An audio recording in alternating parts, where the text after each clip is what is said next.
everyone. Thank you for coming here again to have a insight for tomorrow with our dear friend Dave Watson, inviting the soul group, the Willows, right? So welcome you, Dave. How should we start today, Dave?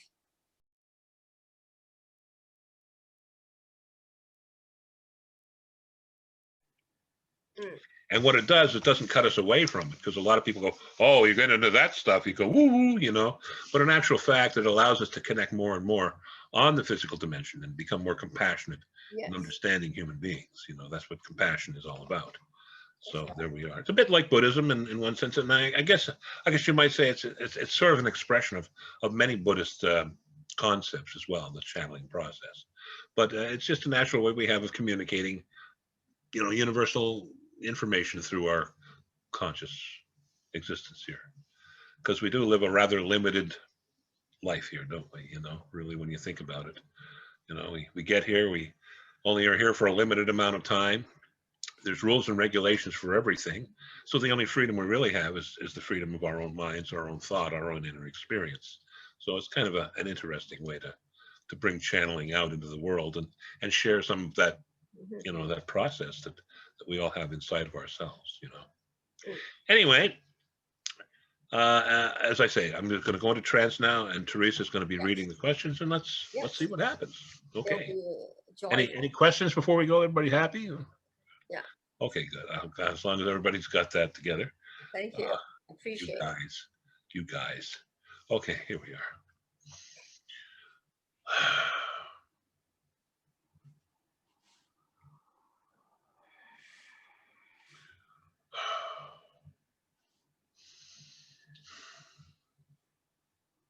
Yes, we are here now. How may we be of service at this time? Please balance, Dave. Yes, one moment.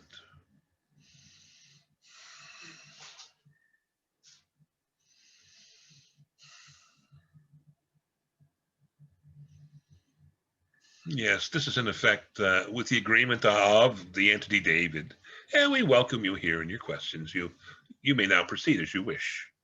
Thank you. I will ask some questions that relate to everyone first. One question is about the 5G.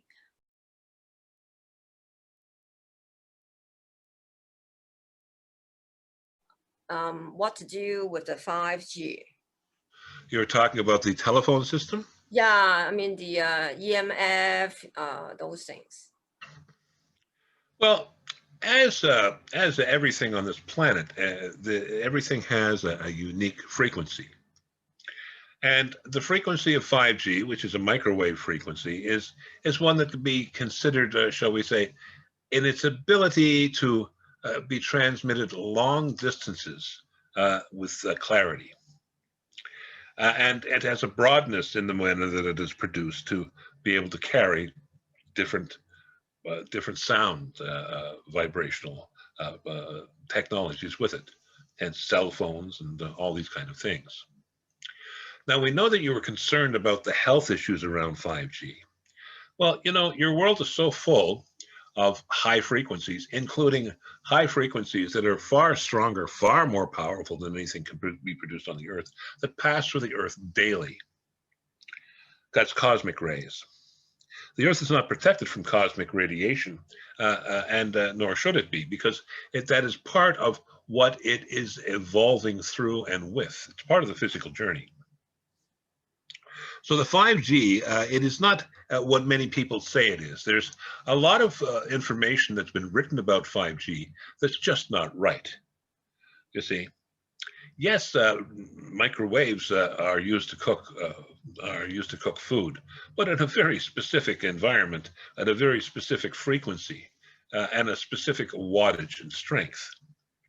And without getting into the science of it, it's very important to realize there's a world of difference between a 5G frequency and a regular microwave frequency, which is created through the use of a vacuum tube. You understand? This is more of a digital process here than anything else. So the 5G should not be worried about.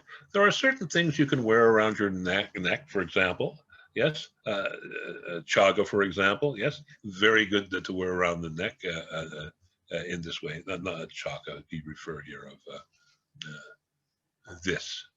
You see, this to be worn around the neck. This is be here of something that is good to keep the body in alignment. But as far as worrying about being taken over by it, no, it will not be. The mind is far more powerful than anything physical of that nature. For after all, does it not hold together enormous amounts of light energy just to create your body? It's true. So it is here that is important to note. It is not to be worried of particularly. It is not something that is going to, shall we say, fry your brains or make you sterile.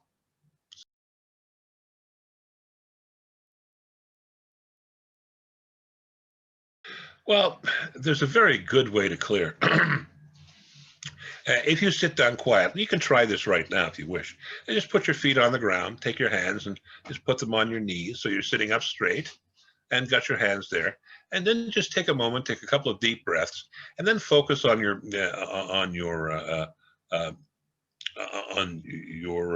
chakra just below the navel. Yes, yes. And this chakra here is given the color orange. Yes. So imagine that you have of an energy like a yellow globe in the sacral chakra here.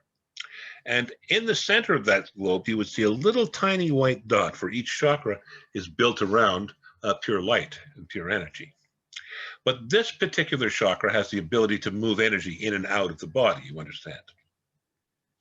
So by sitting down and closing your eyes, and just begin to focus and just imagine in your mind's eye, just imagine that you have this little globe down there and it's just spinning away and feeling very nice and very comfortable. And it's spinning around a core, a very tiny dot of white light. And then begin to focus on the white light. And the more you focus on the white light, it's like looking through a microscope. You can see it beginning to expand until finally you see that the white light is actually a small spinning source of energy, almost like a mini tornado. You see? And you would see this mini tornado here. And as you do, you simply take the mind and you begin to focus on it. Because as you focus, you begin to send chi down into the sacral in this way. For wherever the mind goes, the chi flows. And you just focus on this area, and you focus with chi, just sending chi down into this little tiny center for the sacral chakra. And as you do, you begin to see this little tornado just begin to expand. And it begins to grow very quickly, and it grows until it fills the chakra. And then you take a deep breath, let it out, and as you let it out, it expands completely into the body, from head to toe. In actual fact, beneath your feet and above your head. And as it does that, it begins to push out from the body. And as it does, any energy that is not your own energy, that is not part of your own sense of being good or well or balanced, is pushed outside of yourself. So you focus on this, you see it expanding, and as it does, you just feel it beginning to push this other people's energy, this other negativity, whatever it is you feel inside of yourself, right outside of yourself. And if you want to clear the room, expand it outside of the room. If you want to clear the building, expand it outside of the building. And as you take it outside and you take it into the larger space, it is, shall we say, literally evaporates back into the ether and goes back to being original energy again.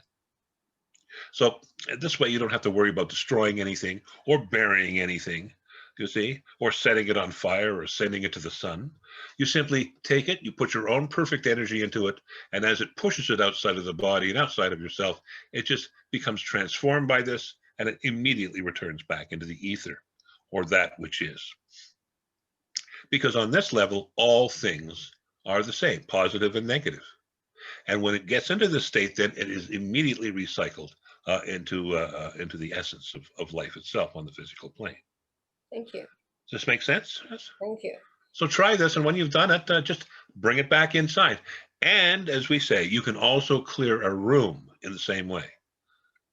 very easily and very quickly. Thank you. Yes.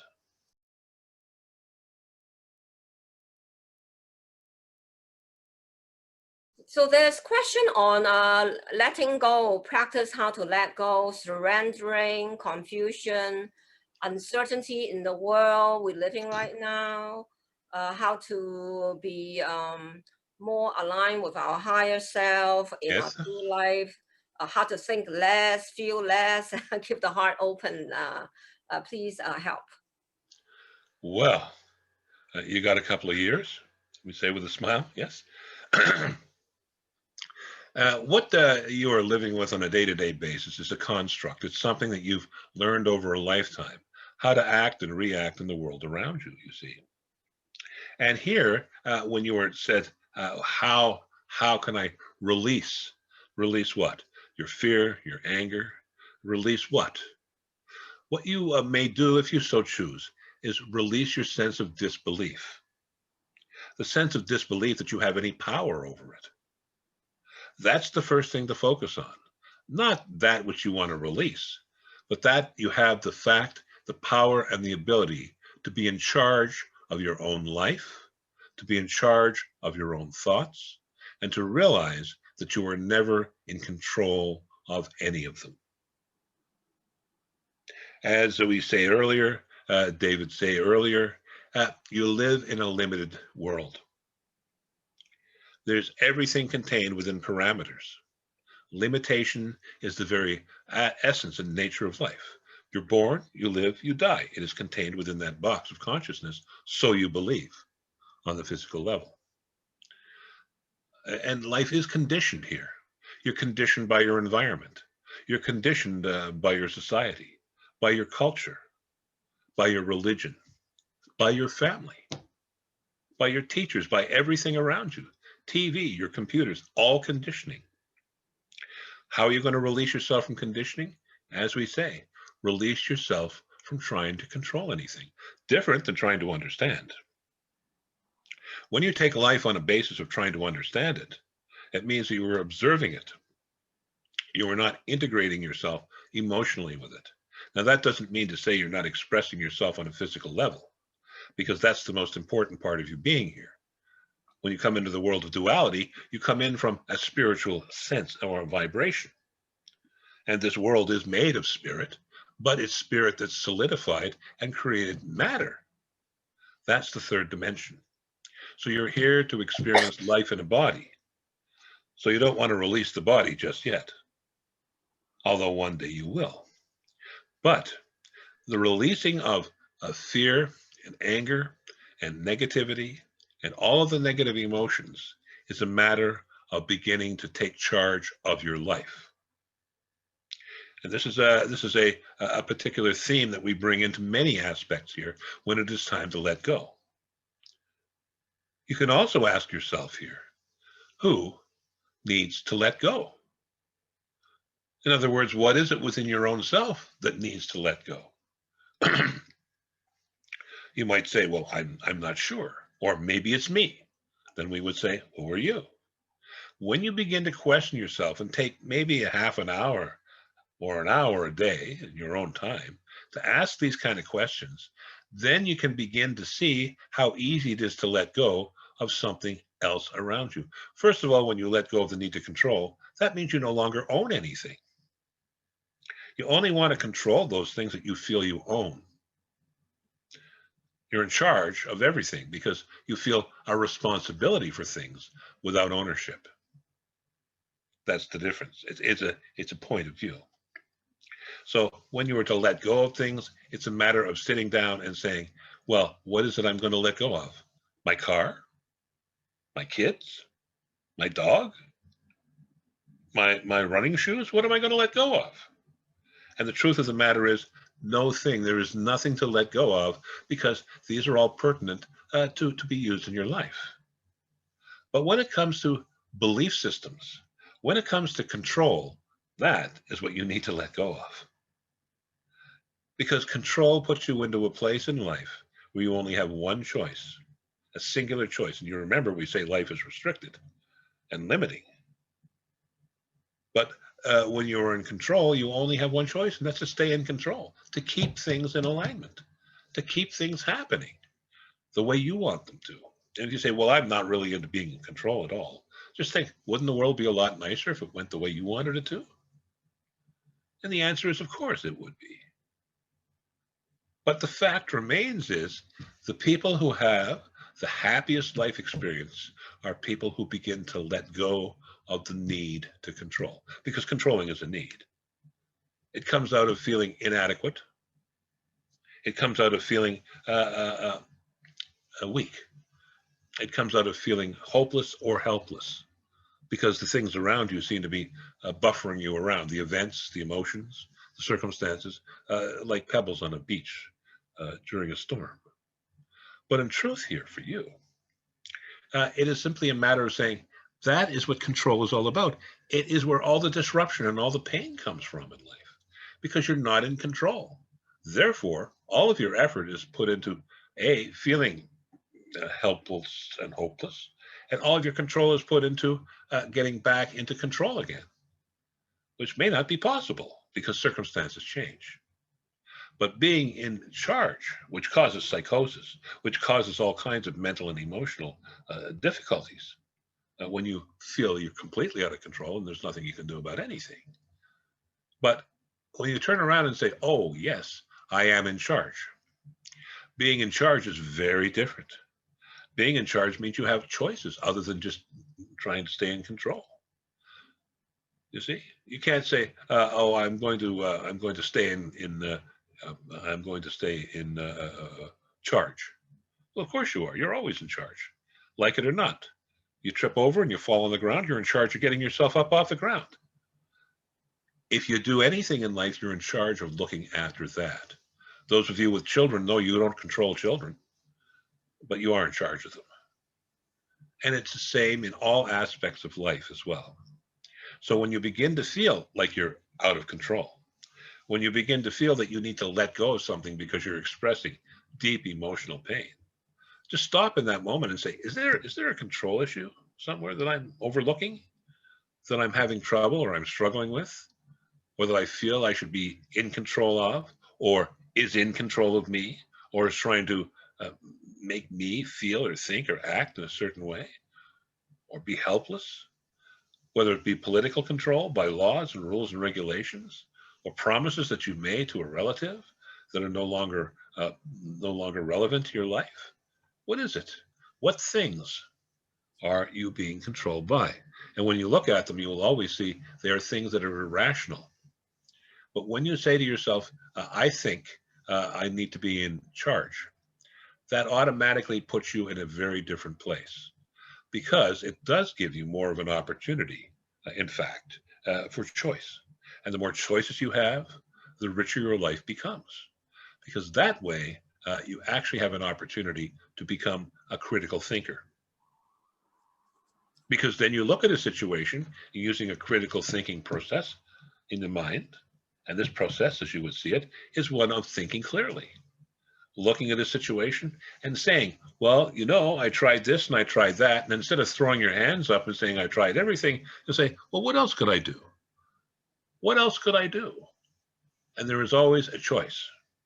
Sometimes the choice is annihilation, but usually it's something in moving ahead. This is the part of life that no one ever has control over, or certainly no one is in charge of when you come and go at the end of at the beginning and end of life itself. But at the end of the day, you can also find you are in charge of that, in that you make a choice as to what you do with your life force, and how you would like to reintegrate it with universal consciousness at the end of your life journey. So even that you can take charge of in many ways. So it's these things here to let go of. But in letting go does not mean giving up. Sometimes it means sacrificing, but as long as you recall that the word sacrifice comes from the word to make sacred. Yes, that's an important thing in life. And when you make something sacred and you make something in this way powerful, then you are in a good place to let go. There are many books written about letting go, many philosophies, many Buddhist understandings, but they all have to be, they all have to do with far more esoteric things than we were speaking of here.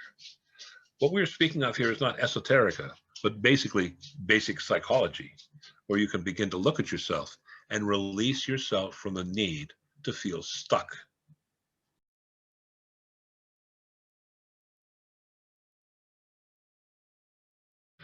You always give good advice to others. Would you agree? When people come to you or you discuss things with them, you always can see things in a clear and likely way, especially if they're a good friend and you know them well. You can actually be somebody who can provide very valuable information to them.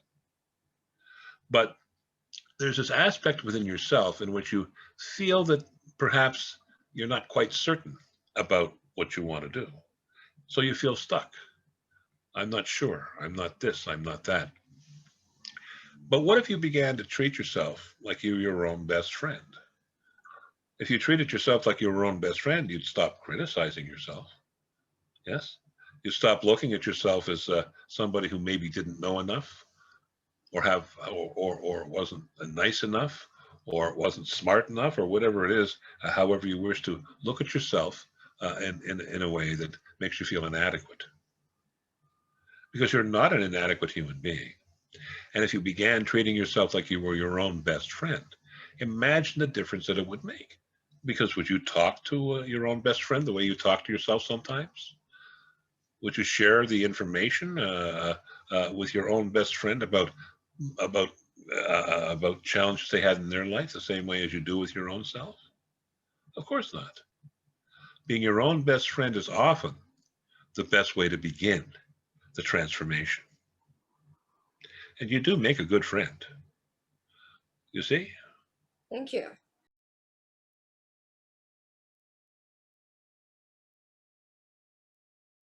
So we have a question about boyfriend. When someone got rid of their boyfriend, so how would they look at themselves if did they make a good decision or not, right? Well, are you happier? Do you Wow. enjoy the time you spend with yourself more? Of course, you're a little lonely, but you know, when you begin to look at the circumstances with somebody that you were in a relationship with, and you see the things that you were doing to change your life to fit them, to make them feel better, you may discover that you were actually in a place where you were enabling them to maintain or to keep a certain negative behavior pattern going.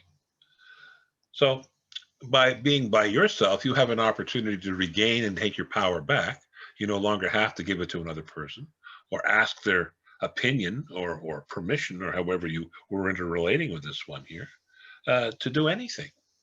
You can come and go as you wish. You can be who you want to be.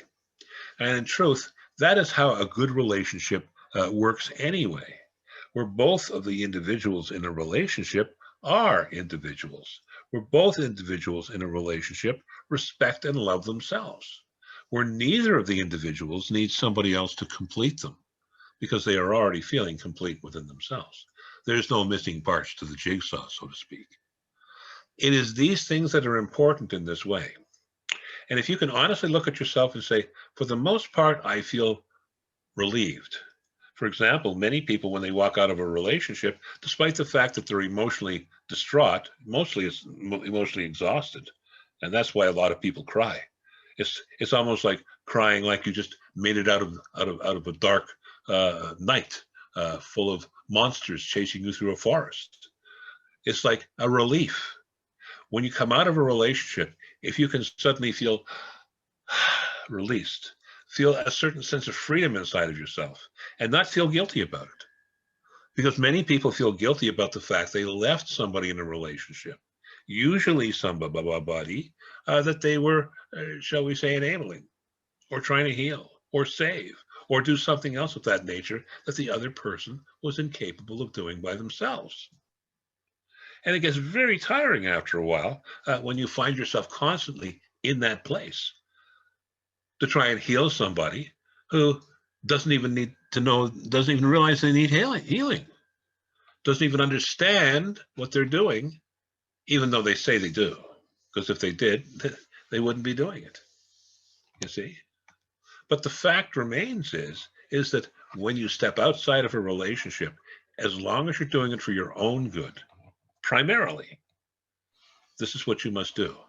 Often you find stepping out of it, and as you go back, looking back in hindsight, it was also to the benefit of the person who you left behind by stepping out of that relationship, because you made them get up on their own feet, dust themselves off, and get on with their own lives.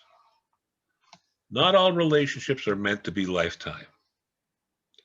The lifetime relationship, and the only one you'll ever have in your life, is the one you have with yourself. It is not selfish. It is not egotistical. And it is certainly not narcissistic for you to want the best for yourself, to love yourself, to care for yourself. And as you know, unless you can love and care for yourself, it's very difficult to do it effectively for other people, because you're giving it all to them and you leave none for yourself, and then you feel hard done by, or resentful, or victimized. These are the things that happen when you begin to let go of the relationship. You release the victimhood. You release all of the negativity, and you step back into your own power. And that takes a little bit of time getting used to and stepping back into. But once you're there, then you have a much better idea, if you ever choose to get into another relationship, of the kind of qualities that you're looking for in another person, the kind of qualities you're made out of. And anyone, we always say, if you're looking to have a relationship, write down the things you admire about yourself, not what you're looking for in another person. The other one is just a shopping list. When you write down what you love about yourself, it's all good, strong human things. Your ability to care, your ability to be loyal, your ability to be loving. That's what you want in a relationship. It doesn't make any difference whether they like prawns or they like to go to Cuba for holidays. It doesn't make any difference. What makes a difference is that they are like you inside. That's where it comes most important. Because beliefs, well, they're certainly different. And viva la difference with beliefs. It's how you grow. But values and the things you believe to be good within yourself, those are the things that you are looking for alignment with other individual in your life, with your life partner. You see? And if you don't have it from anybody else, it doesn't make any difference, because you already have it from yourself. You see? It's an interesting conundrum, but it is the way that it works.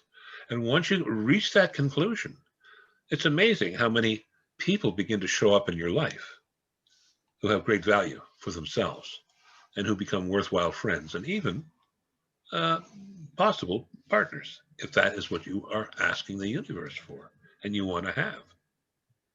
Because not everybody wants a partner once they've been through a certain type of relationship. Often they find that it's a lot better off, shall we say, flying solo. You see? But it is up to the individual. There is no right or wrong way to do it. But it is a matter here of learning within your own self how to live with you. Because no matter who you're with, no matter where you go with that person, it is always you that is there having the experience. Thank you.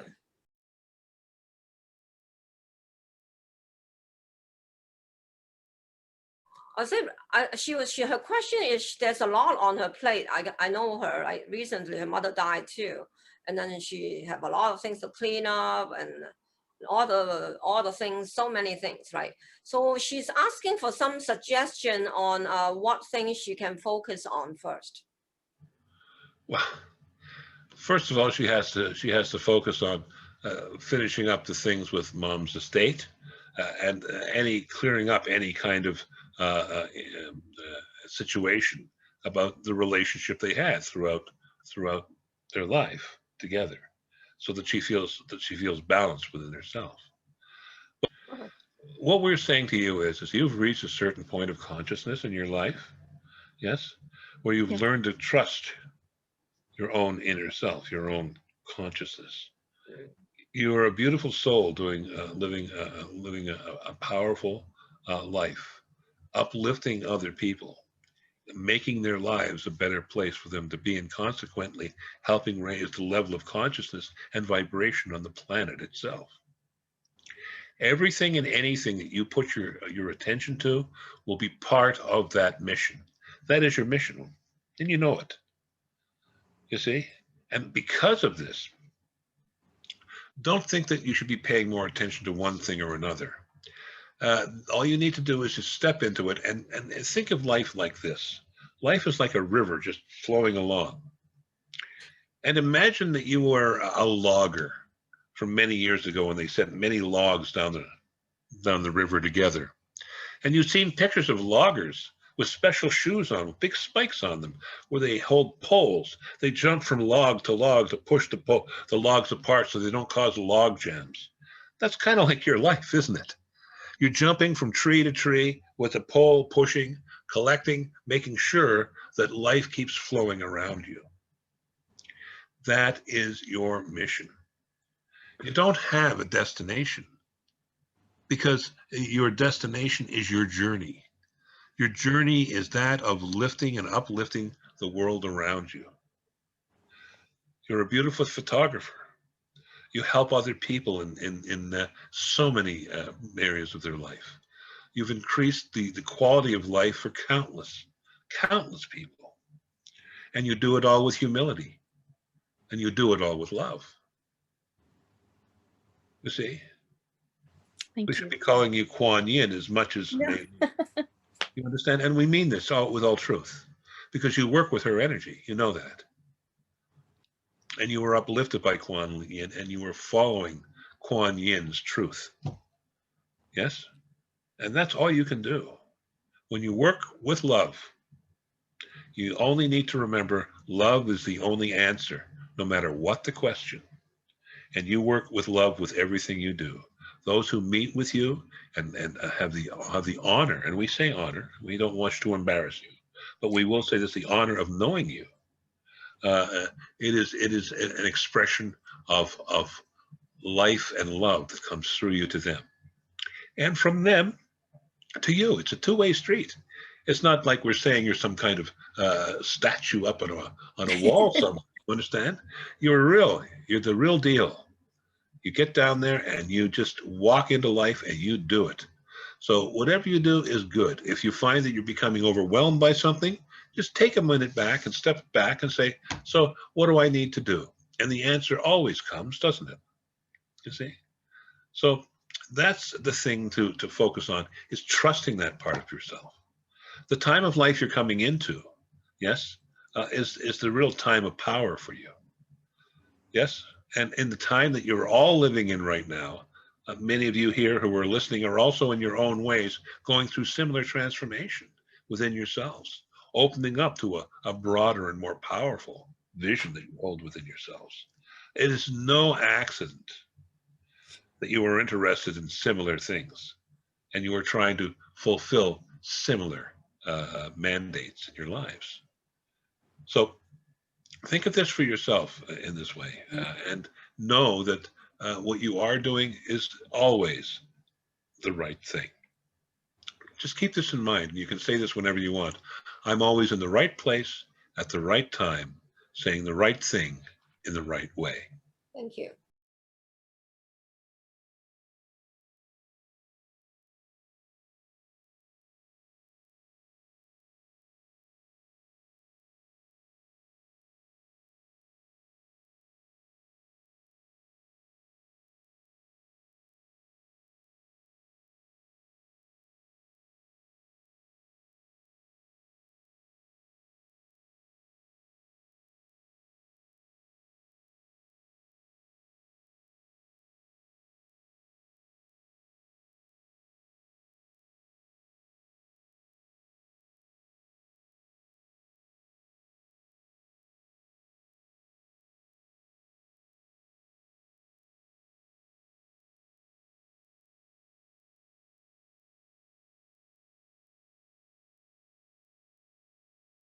Her question is she has some lower back, leg problem and eye issues.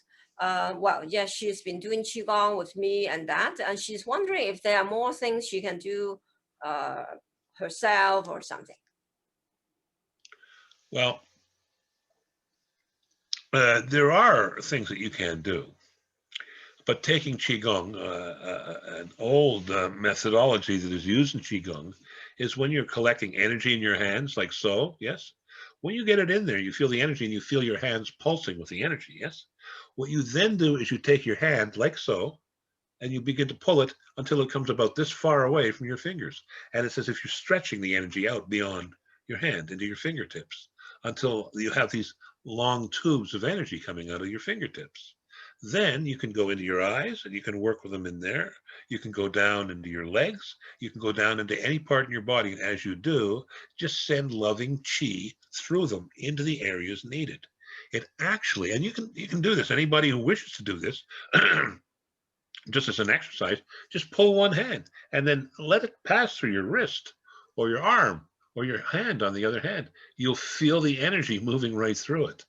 It's quite remarkable. And when you do that, you realize how easy it is to move chi into do direct healing.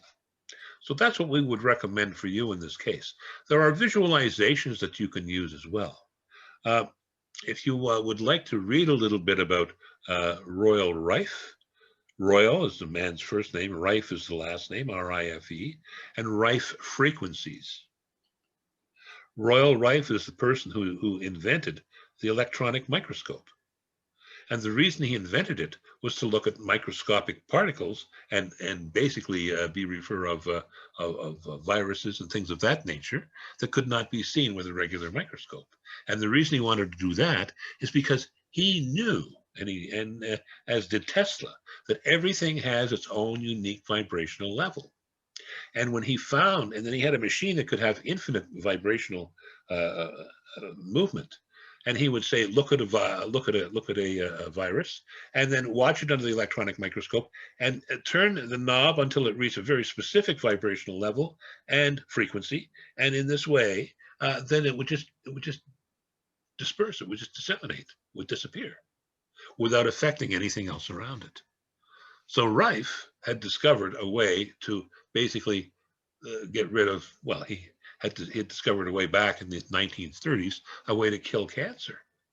But of course, the American Medical Association and others of that nature thought it was a little too science fiction for them. And as a result, it was largely overlooked. But even to this day, you can look at Rife machines and you can use them. If you go on that be refer of YouTube and look under Rife, there are actual frequencies that you can put a headphone on and listen to that address certain things. Eyes, for example, legs, circulation. And if you listen to them on a regular basis, you'll get the benefits from them. Because after all, when you understand the frequency and vibration and energy, you have the secret of life, as Tesla was always bound to say. So that's what it is about, is getting the proper frequencies and vibrations in this way. And when you do that and you use your Qigong energy to do the same, because let's face it, your ki is exactly what you are made out of. That is all there is. Everything you see is ki, everything. So on the physical level, where you have solidified and so many vibrational energies have come here and brought their frequencies down to a three-dimensional solid condition, then on this level, you have the way that you can move chi or ki right through the physical things around you. So by doing this and moving this into the eyes, you'll be able to truly work it. And when we say going into the eyes, you can just go right into the eyes and move it around. You can massage it, or you can imagine sending energy in. You can imagine repairing the eyes as you wish as you go into the legs. And you don't have to touch the body. You just allow the energy from the fingertips to come through, you see? So try that. It's a very good visualization. And on top of that, it works, you see?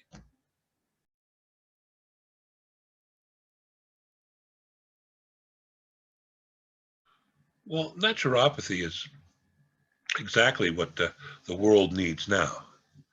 It is interesting to note that naturopaths have not really been consulted with this COVID-19 epidemic, so as it is called. Yet, any good naturopath who understands the aspects of all naturopathy, including homeopathy, yes, and acupuncture and things of this nature, which is all part of naturopathic practicing, are things that can actually not only help, but heal in these areas. And the trouble is that there is difficulty in having the naturopathic and the allopathic work together. Interestingly, the naturopaths are always happy to work with the allopaths. It's the other way around where you run into the problem, as you well know. But you are one of these people who has the power and the ability and the capacity to begin to take what you know is going to be healing the body. Because this is not the first life that you have ever led as a healer of this nature. You have been what you might call a shamanic herbalist in many past lives. Funny thing, huh? But in this lifetime, as you are applying it, you will be one of those who helps connect with the allopathic and bring more of this into alignment. So what you're doing right now and how you're focusing on your practice and what you're doing in this way is just the right thing, because you are bringing alternative perspectives into, shall we say, a world vision for health. Wonderful. Because of people like you, 100 years from now, people will look back on pharmaceuticals that people are taking today and say, I can't believe they took all that poison back then. Hard to believe that just drinking that tea or having that extract so many times a week fixed everything. And of course, as you know, it does. So, and it is not a magic bullet. Far from it. It is a science. It's the science of naturopathy, and you are a scientist. When you conduct yourself in this way, and when you address the world in this way, you will not only get the respect that you are due, but you will also get the support that you're looking for. And you're already well on your way there. You're very professional in the way in which you deal with things, and yet at the same time, very approachable and personable as well. So take those qualities that you have and continue to tune them into what you are doing, and tune the rest of the world in to what they need to know to stay healthy and happy and young.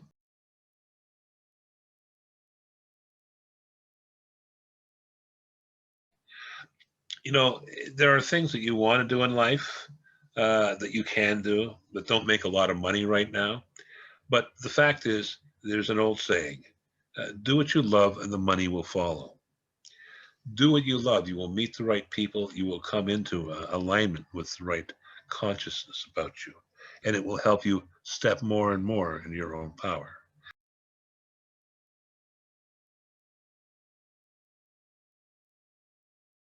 The trouble with the mom is that she's very, very afraid. She thought after the first time she had it, it was done with. Now it comes back, because she didn't change her emotional body and the things that were bothering her that originally caused it to come into the body. The words that you speak and the emotions that you hold have a lot to do with your overall physical health, particularly when it comes to cancers. And with your mom, well, we don't want to get into the details of it, but let's just put it this way. She doesn't feel nurtured. This is where breast cancer comes from largely. But she needs to set up a program, and it would be best set up with somebody who would then say, get away from the chemo, get away from the radiation. That already has done immeasurable damage to her and to many other people, and we do not speak against it. The people who want to have it may have it. But we're simply saying, in her case, it has caused more damage to her. And what is necessary for her at this moment in time is to have off the taking of cannabis oil. She must go to a cannabis clinic and go and speak to a cannabis doctor. She can do it online. And then she needs to begin to take specific cannabis for her to heal with. That's THC. Now, she would also do well in Toronto to go to Dr. Zoltan Rona. She cannot be hurt by it. You know, the fact is that the human body has cannabis receptor points all throughout itself. In fact, the body produces cannabis as part of its endocrine system, or and that is why cannabis works so well with the body. She is worried about what? It was illegal for the longest time because of political measures. What else is new? Political measures made it a crime. People went to jail for life for having a joint in their pocket in the United States. And the fact remains, it was all passed because of political rhetoric. And without getting into the details of it, you can certainly read about it. You see? But here, for you to understand this, she must understand it's not illegal. In fact, it is being used quite a lot these days. If you go on YouTube, there is a YouTube presentation that says, what if cannabis really cures cancer? Or words to that effect. It's about a 45-minute documentary, and it's an interview with doctors who speak about it. It's a specific kind of cannabis that's being used here. Her fear is what is already killing her. She is a fearful person, is she not? Everything frightens her right now. And the fact is what frightens her most of all is dying. But the fact is, first of all, none of you make it out of this life alive. Everybody has to go sometime, and we don't mean to be irreverent or about this, but it is true. But she is not ready to go. She doesn't want to. She can take treatments of this nature. She can go and see Zoltan Rona, who will prescribe these things, but she has to follow a specific regimen. There are protocols, including drinking raw juice, including cutting out meat, cutting out carbohydrates, cutting out sugars. It means doing and working hard at it. It means participating. But many people believe when they get cancer, they feel like they're being victimized, even some by their own body, and there's nothing they can do. So they continue doing what they're doing. But the fact is also there that there is lots more information for her. She may read an article and read about Rita Morjani. You see? Morjani. You'll see her and find her on YouTube. She's done TED Talks and things of that nature. This woman was dead, you see, literally dead. And she went on to, died from cancer. And as she was on the other side, she had guides come to her and say to her, you got to go back. And she didn't want to because she was so happy where she was. She was out of the paining, out of the suffer. But they said, go back. And as she did, Nita Morjani, she went back and she healed. And within several weeks, the cancer was completely gone from her body and has been ever since. She speaks about having faith in yourself, in restoring your own strength in your own heart. This she can do. Your mother can do this. But she has to let go of this business about being out of control, about being victimized by cancer. And by being and feeling helpless and hopeless and doing whatever the doctors say, but only to a degree. She figures the doctor's job is to heal her. It's not her job to heal herself. That's where the difficulty lies within her case. And that's not to criticize your mother. Many people feel this way. It's a matter of helping her realize it and see if you can convince her at least to try something. You just say, try it for 6 months. Forget trying it all the time, but try it for 6 months. Begin to look at different ways to eat, different dietary things for food. She would do very well by juicing. She would do very well by taking chaga, drinking it daily, chaga tea, which is from birch trees in Canada. It's a fungus that grows there. So it's like a mushroom, a tree mushroom. And taking mushroom products. There are so many things that she can do to boost her immune system, but it's up to her to decide as to how she wants to do this. but cannabis is at the very core of it. And you will see in years to come that it is the true cure for cancer. And the reason it's being put down so much by pharmaceutical companies is because they're taking away $1 trillion business from the pharmaceutical industry. After they've been researching this, help us fight the war against cancer. Yes, find the cure for cancer. They've been doing this for over 75 years. And they're still using radiation, and they're still using chemotherapy. You must say to yourself here that there has not been the progress made there because, unfortunately, it has not been supported by a financial institution that is making a goodly part of its income from this kind of thing. And that's not to say they're crooks. It's just to say that's what's happening. So think about this, and think about the fact that she can make a choice and she can make a change. And it's available now in Canada, legally. But it's up to you to convince her if you wish. It's really hard to do this.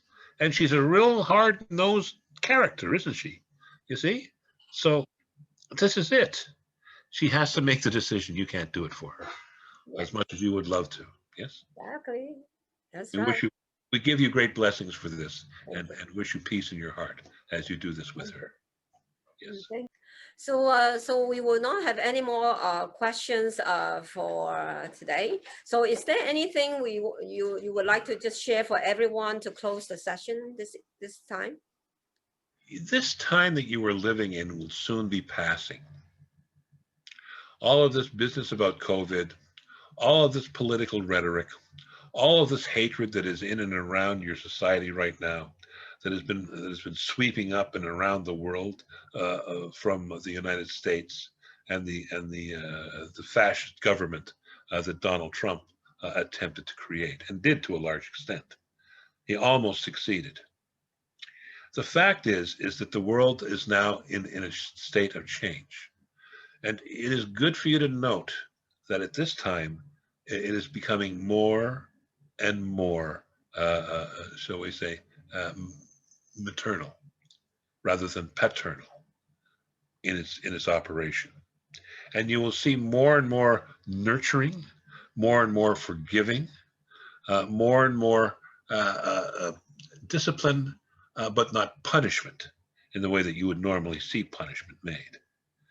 Less bullying, in fact, no bullying, putting an end to bullying. This was the paternal way of doing things, and has been for the past 2,000 years or more. But now it's shifting, and you are here. And look at the number of people here. There are men here today, but there are more women than men. Interesting. The reason there are more women than men is that women are waking up faster than men at this moment in time towards nurturing and uplifting the planet. That's why there are so many powerful women who are in the healing business and who are in the business of helping others become better in whatever areas of life that they're working in.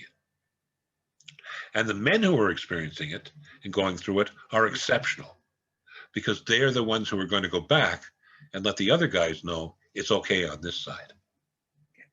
You see? But it's hard. You have to put a lot of energy into it. Mm-hmm. So we say to you, and it's not like we're giving you this great mission to go on, but rather we are simply saying to you, be aware of it, because this isn't a war. It's a shift. It's a transformation. And you are each cells in a giant being, in a giant creation called humanity. And as you are part of it, the little things that you do, the love that you express, the things that you put out into the world to make it a better place, even in your little way, even to giving somebody a couple of bucks on the street so they can buy a coffee. Even those little things make huge shifts in the consciousness on this planet. Do not allow yourself to be any more influenced by the fear and the anger that comes from partisan beliefs.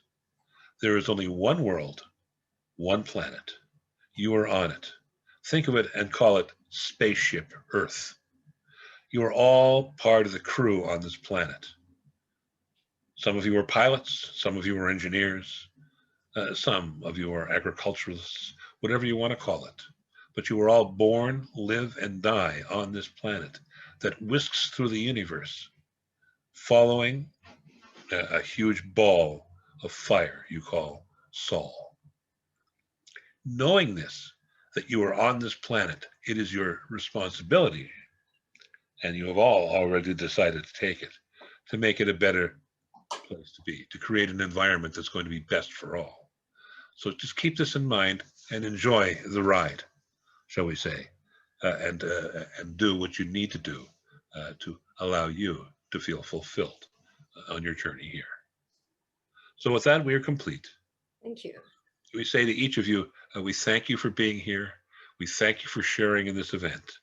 And we ask you that you should go in peace, love, joy, and harmony. Keep your chi bright and continue to walk on the path of the masters. We send you great blessings here, and we release the form.